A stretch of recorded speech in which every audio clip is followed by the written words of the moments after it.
Shalom, shalom la famille. Bienvenue, vous êtes sur Parole de Dieu sans frontières. Regardez 15 minutes dans la présence de Dieu. Alors aujourd'hui, vous êtes avec moi, le frère Prince. Nous allons parler d'un thème très important pour la vie chrétienne. Nous allons parler de la consécration. Alors le texte de base pour ce thème, c'est Romains 12, verset 1. Alors la consécration. Aujourd'hui, nous vivons les derniers temps. Aujourd'hui, beaucoup de personnes dans l'église veulent voir la pleine manifestation de la présence de Dieu. Il y a même des gens aujourd'hui dans l'église qui veulent vivre actes des apôtres. Il y a même aujourd'hui des gens dans l'église qui veulent que l'Esprit de Dieu se manifeste de la même manière et même puissamment. Mais leur attente véritablement est justifiée parce que l'Éternel, lorsqu'il est parti, il a dit, si vous croyez en moi, vous ferez des choses mieux, vous ferez des plus grandes choses que j'ai faites. Mais la question est pourquoi aujourd'hui l'Église ne vit pas la pleine manifestation de la puissance de Dieu. La question est pourquoi aujourd'hui il y a des gens qui soupirent encore, qui prient et qui ne voient pas les résultats de leur prière. Aujourd'hui nous allons parler de la consécration. Alors sans plus tarder, allons-y dans la parole de Dieu pour lire le texte de base.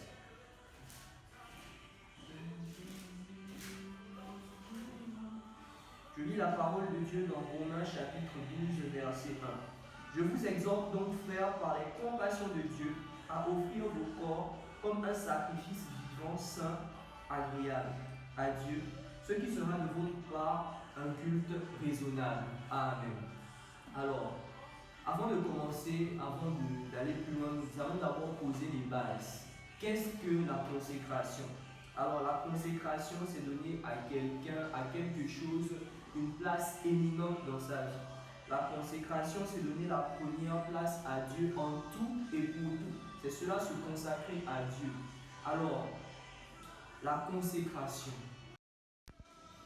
Il déclare dans Romains 12, 1, pardon, je vous exhorte donc, frères, par la compassion de Dieu, à offrir vos corps comme un sacrifice saint, vivant et agréable. Je vous exhorte donc, frères, par les compassions de Dieu à offrir. Par ce passage, nous voyons que la consécration, c'est-à-dire se donner tout entier à Dieu, ne dépend pas de quelqu'un. La consécration est d'abord personnelle. Le frère Paul nous exhorte à offrir. Ça veut dire que ce n'est pas le frère Paul qui va, ma foi, venir et dire voilà, sois consacré à Dieu. Ce n'est pas un pasteur, ce n'est pas un apôtre, ce n'est pas quelqu'un d'établi qui va venir te dire voilà, viens, sois consacré maintenant à Dieu. Non. La consécration, c'est une affaire personnelle. Tu dois décider de te consacrer à Dieu. Si certains domaines de ta vie ne marchent pas, c'est parce que tu n'es pas totalement consacré à Dieu. Aujourd'hui, beaucoup de gens se contentent juste de la consécration des hommes. Aujourd'hui, beaucoup de gens se contentent juste de la consécration des hommes de Dieu. Oui, mais dans la Bible, on nous révèle que la consécration dépend véritablement de nous-mêmes. Allons-y dans le livre de Juges. Dans le livre de Juges, versets 13 à 5, la Bible nous parle d'un homme qui était consacré à Dieu depuis le sein de sa mère. La Bible nous parle de Samson. Samson, c'est quelqu'un qui était consacré, qui était destiné véritablement à vivre selon véritablement Dieu, à vivre les commandements de Dieu. Mais Samson, la Bible nous révèle qu'il a désobéi et que Dieu s'est retiré de lui. Donc véritablement, si toi-même tu ne décides pas de te consacrer et de garder la consécration que tu as décidé de faire, frère, l'Esprit de Dieu se retirera de toi comme l'Esprit de Dieu s'est retiré de Samson. Au contraire, nous devons être des Samuel. Samuel, c'était quelqu'un qui était consacré à Dieu depuis le sein de sa mère. Mais Samuel, c'est quelqu'un qui a persévéré dans la consécration. Samuel, c'est quelqu'un qui désirait Dieu. C'est quelqu'un qui avait l'amour de Dieu. Frère, la consécration manifeste l'amour. Frère, la consécration véritablement n'est pas orgueilleux. Lorsque nous allons dans le livre de Juges, si nous voyons l'histoire de Samson, nous allons voir que Samson faisait tout par esprit de vaine gloire. Mais frère, la consécration nous donne véritablement le socle de tout. La consécration nous donne véritablement d'être comme Dieu, c'est-à-dire d'être amour. La consécration nous donne d'avoir l'amour, frère. C'est en cela que nous tous, nous devons nous consacrer. Aujourd'hui, beaucoup de gens pensent que la consécration est juste réservée à des hommes de Dieu, à des pasteurs. Mais laisse-moi te dire que Dieu a fait de toi un sacerdoce royal. Laisse-moi te dire que Dieu a fait de toi une race élue. Laisse-moi te dire que tu es sacrificateur de l'ordre de Melchisédek. Laisse-moi te dire, frère, que nous ne sommes plus à l'époque de l'ancien temps où seuls les sacrificateurs devaient se consacrer pour rentrer véritablement dans le lieu très saint. Frère, aujourd'hui, par le sacrifice de Jésus-Christ, nous avons la possibilité d'avoir accès au lieu très saint. Lorsque Jésus-Christ est mort à la croix, il a crié « Tout est accompli » et le voile du temple s'est déchiré. Le voile du temple s'est déchiré pour montrer que l'accès au lieu très saint est disponible à tous. Frère, consacre-toi véritablement pour avoir accès au lieu très saint. Recherche la sanctification, recherche maintenant la consécration, frère, pour avoir accès au lieu très saint. Et véritablement, Dieu fera de grandes choses dans ta vie. Et tu vivras véritablement la pleine manifestation de la puissance de Dieu dans ta vie. Alors, la consécration. Pour se consacrer, nous devons nous livrer sans réserve à Dieu. Frère, beaucoup de gens aujourd'hui, lorsqu'ils se lancent à la suite de Dieu, ils partent vers Dieu avec des réserves. Ils partent vers Dieu avec un côté qui est pour et un côté qui ne veulent pas totalement donner à Dieu. Mais la Bible nous révèle en Apocalypse 3, je connais tes œuvres, parce que tu n'es ni chaud ni froid, je te vomirai. Là, Dieu parle à des gens qui ont un côté l'amour de Dieu, mais qui ont aussi un côté l'amour du monde. Dieu parle à des gens qui ont consacré certains domaines de leur vie à Dieu. C'est dans cela que dans le monde, on parle de, par exemple, consacrer le mariage, on parle de consacrer le travail. Mais oui, Dieu ne veut pas que la consécration soit pour des points particuliers, non. Dieu veut que la consécration soit totale dans ta vie. Donc véritablement, livre-toi sans réserve à Dieu. Paul pouvait dire, je suis esclave de Dieu. Toi aussi, sois esclave de Dieu. Parce que Dieu est mort pour toi à la croix. Dieu véritablement, Jésus-Christ est mort pour toi à la croix, frère. Jésus-Christ n'a pas regardé à nous qui sommes de pauvres mortels, non. Jésus-Christ mérite qu'on se consacre totalement à lui. Car lui, quand il est venu sur la terre, il s'est consacré à la mission que le Père lui a donnée. Nous aussi, enfants de Dieu que nous sommes, consacrons-nous à la mission que Jésus-Christ nous a donnée. Devenons de vrais disciples, frères. Devenons de vrais disciples, partageons la parole de Dieu. Aujourd'hui, le manque de consécration dans les églises conduit au fait que les chrétiens dans les églises ne sont plus capables de transmettre la parole de Dieu qu'ils reçoivent à d'autres personnes. Aujourd'hui, les pères même sont devenus limités. Les pères sont limités. Ton pasteur ne va pas évangéliser dans ton quartier. Ton pasteur ne va pas évangéliser dans ton pays. C'est vrai, aujourd'hui, nous avons des plateformes digitalisées, oui. Mais frère, tu dois être le pont entre ton pasteur et ta maison. Frère, l'enseignement que tu reçois à l'église, transmets-le aussi à la maison. Consacre-toi véritablement à la mission que l'Éternel t'a donnée. L'une des missions que le Père, le Seigneur nous a données, c'est aller et faire de toutes les nations des disciples. Un disciple, frère, c'est quelqu'un qui reçoit la formation et qui est capable aussi de former les autres. Frère, aujourd'hui, le manque de consécration véritablement crée un grand mal dans l'église.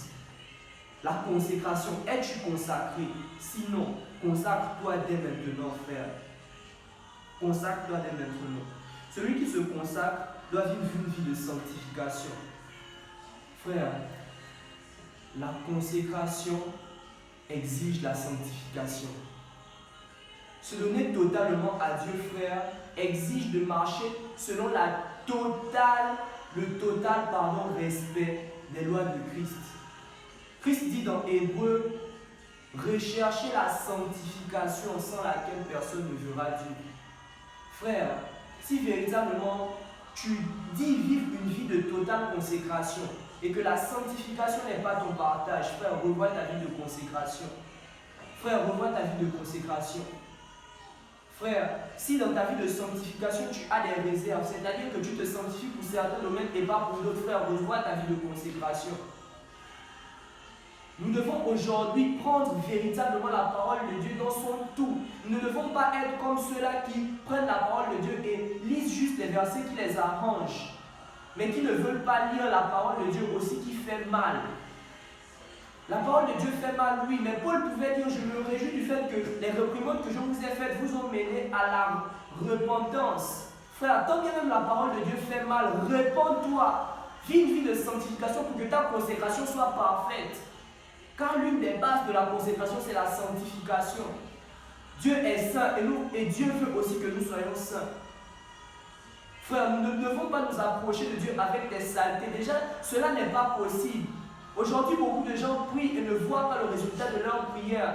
La parole de Dieu déclare, la main de Dieu n'est pas trop grande pour nous secouer, ni ses oreilles trop sourdes pour entendre, mais c'est le péché qui met une barrière entre lui et nous.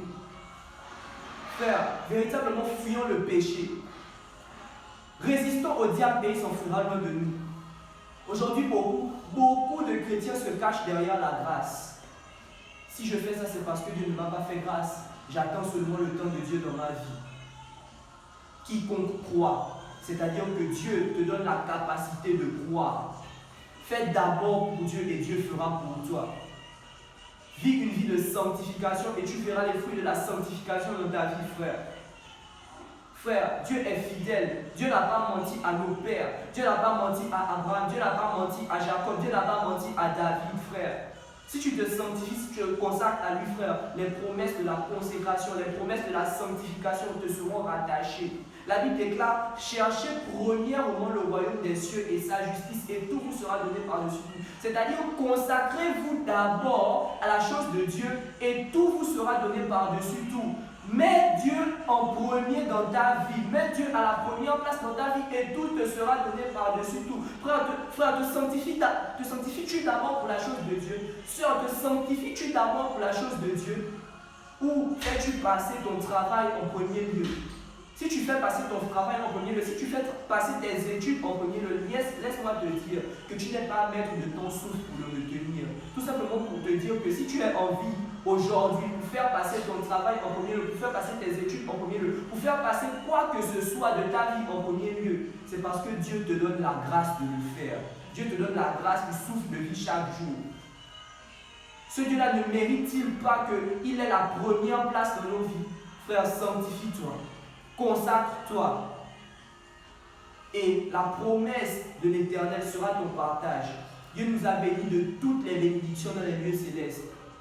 Frère, c'est une vérité. Mais si tu ne le fais pas, si cette vérité n'est pas encore devenue une réalité dans ta vie, c'est tout simplement parce que dans ta vie, il n'y a pas la consécration. C'est tout simplement parce que tu poursuis premièrement autre chose dans ta vie que les choses de Christ, les choses de notre Père. Parce que si quelqu'un se consacre aux choses de notre Père, Dieu le récompensera. Dieu n'est pas injuste. Dieu sait récompenser les gens. La parole de Dieu déclare, à celui qui n'a pas, on notera même ceux qui l'ont. Mais on ajoutera à celui qui a véritablement fructifié les talents. Dieu dit, bon et fidèle serviteur, rentre dans la joie de ton maître. Il est encore possible de vivre la joie de Dieu sur la terre. Il est encore possible pour quelqu'un qui se sanctifie, pour quelqu'un qui se consacre véritablement à Dieu, de vivre la joie, de vivre les bienfaits de Dieu sur la terre. Frère, je ne suis pas de ceux-là qui croient qu'on vivra seulement la joie au paradis, non. Le royaume des dieux, c'est cela. C'est la joie, c'est la bonne humeur, c'est la justice de Dieu. Dieu est juste. Dieu sait récompenser les gens. Alors, consacre-toi véritablement à Dieu. La consécration, le dernier point que je vais énumérer. La consécration nous demande d'avoir la foi.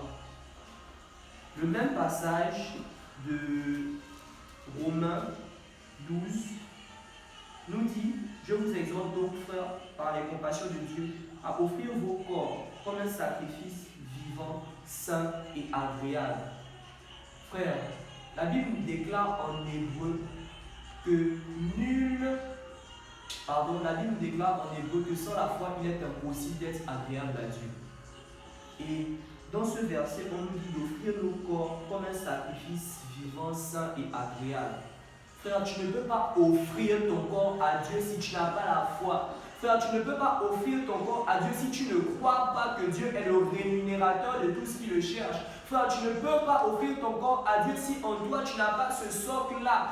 Tu n'as pas cette foi-là qui te permet de croire que Dieu est l'auteur et le consommateur de ta foi et que véritablement il sert à chacun selon ses œuvres. Frère, lorsque la Bible nous parle des armes de la foi, la Bible fait aussi allusion au corps. Mais la première arme que la Bible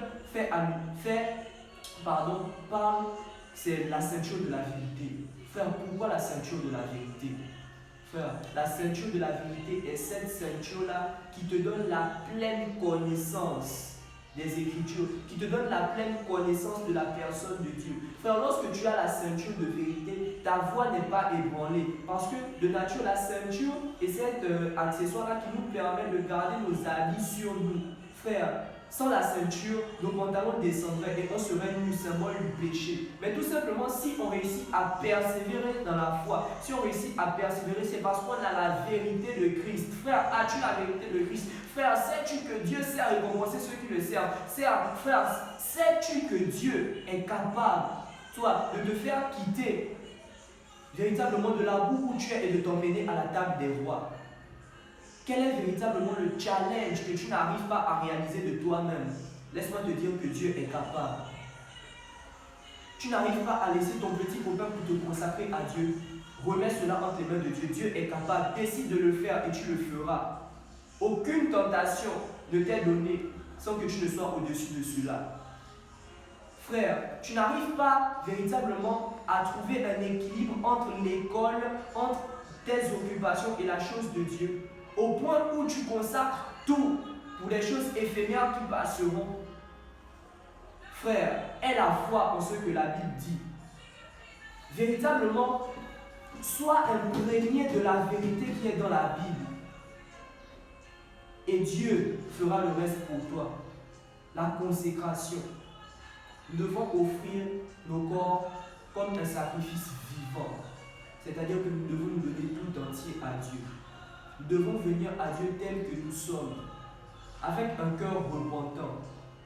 Nous devons offrir nos corps comme un sacrifice saint. Nous devons nous sanctifier. La consécration demande la sanctification. Nous devons aussi offrir nos corps comme un sacrifice agréable. La consécration, la vie de consécration implique la foi. Frère, c'est par la consécration, véritablement, à la chose de Dieu, par la pleine confiance, parce que notre Père Abraham s'est donné pleinement à Dieu, que notre Père Abraham véritablement a pu faire confiance totalement à Dieu, parce que notre Père Abraham avait la connaissance que Dieu n'était pas un homme pour mentir, ni le fils d'un homme pour se mentir. Toi, as-tu cette vérité? Aujourd'hui, toi qui cherches les dons spirituels, le Saint-Esprit est encore capable de déverser cela en toi. Aujourd'hui, toi qui cherches la percée financière, aujourd'hui, toi qui cherches le mariage, véritablement Dieu est encore capable de te faire grâce pour cela. Mais avant tout, Dieu veut te façonner. Nous ne voulons pas prêcher ce Dieu-là qui bénit encore et laisser le Dieu-là qui façonne avant de bénir. Nous ne voulons pas laisser le Dieu-là qui redresse avant d'emmener à la table des rois. Nous voulons prêcher le Dieu-là qui est bon, mais le Dieu-là aussi qui sait redresser lorsqu'il sent que son peuple est en train de se détourner de sa voie. Alors frère, consacre-toi dès maintenant à lui. Ma prière est que véritablement tu sois totalement consacré. Car la Bible nous dit que c'est là de ta part, un culte raisonnable. Dans la version du Selon, la Bible nous dit c'est là de ta part un culte spirituel. Frère, l'heure arrive et est déjà arrivée où les vrais adorateurs adoreront le Père en esprit et en vérité. Mais pour adorer le Père en esprit et en vérité, tu dois avoir une vie de consécration. Frère, sœur, si dans ta vie, tu n'as pas encore une vie de consécration, tu ne te consacres pas, tu n'étais pas encore totalement consacré à Dieu, et tu prétends l'adorer en esprit et en vérité, frère, détrompe-toi, tu ne l'adores pas encore en esprit et en vérité. Parce que pour adorer le Père en esprit et en vérité, on doit se lever totalement à lui. Et la consécration demande cela. Alors, aujourd'hui, je viens maintenant prier afin que véritablement le ciel s'ouvre dans vos vies. Que cette parole maintenant germe et produise du fruit. Que la consécration soit le partage de tout un chacun. Que la consécration soit mon partage. Que la consécration soit votre partage. Que véritablement l'Éternel soit celui que vous avez de plus précieux avant toute chose.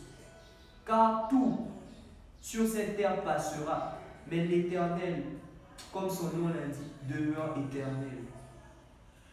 Je prie que la consécration te soit imputée au nom de Jésus.